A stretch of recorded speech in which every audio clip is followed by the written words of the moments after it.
ఈరోజు నాగార్జున సాగర్ నియోజకవర్గ స్థాయి ముఖ్య కార్యకర్తల సమావేశం ఆలియా పట్టణంలో జరిగింది. ఈ సమావేశంలో మా సంఘం కార్యకర్తలందరూ ఇనామినస్గా కొన్ని తీర్మానాలను చేసుకోవడం జరిగింది.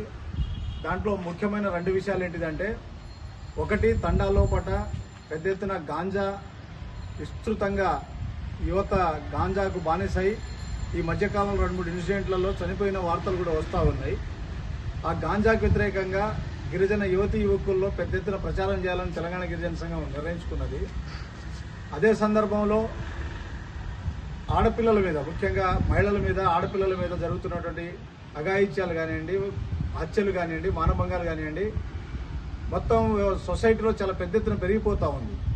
మహిళలు భర్తలను చంపడం కానీ, భార్యలను చంపడం కానీ, చిన్నపిల్లలను చంపడం కానీ, ఒక అశాంతి అనేది బాగా సమాజంలోకి వచ్చేసింది.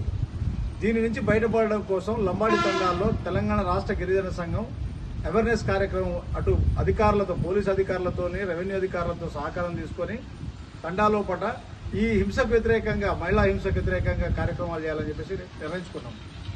అదేవిధంగా ఇవాళ ప్రైవేట్ పాఠశాలల్లో విద్యా హక్కు చట్టం ప్రకారం ఎస్టీలకు ఇవ్వాల్సినటువంటి ఉచిత విద్య ఏదైతే ఉందో అది ఏ పాఠశాలలో కూడా అమలు జరుగుతున్నటువంటి పరిస్థితి కనబడటం లేదు. ప్రభుత్వం డిఈఓ కానీ, ఎంఈఓ కానీ మొత్తం రాష్ట్ర విద్యాశాఖ, ముఖ్యమంత్రి చేతిలో ఉన్నటువంటి రాష్ట్ర విద్యాశాఖ నిమ్మకు నీరెత్తినట్టు వ్యవహరిస్తూ ఉన్నది.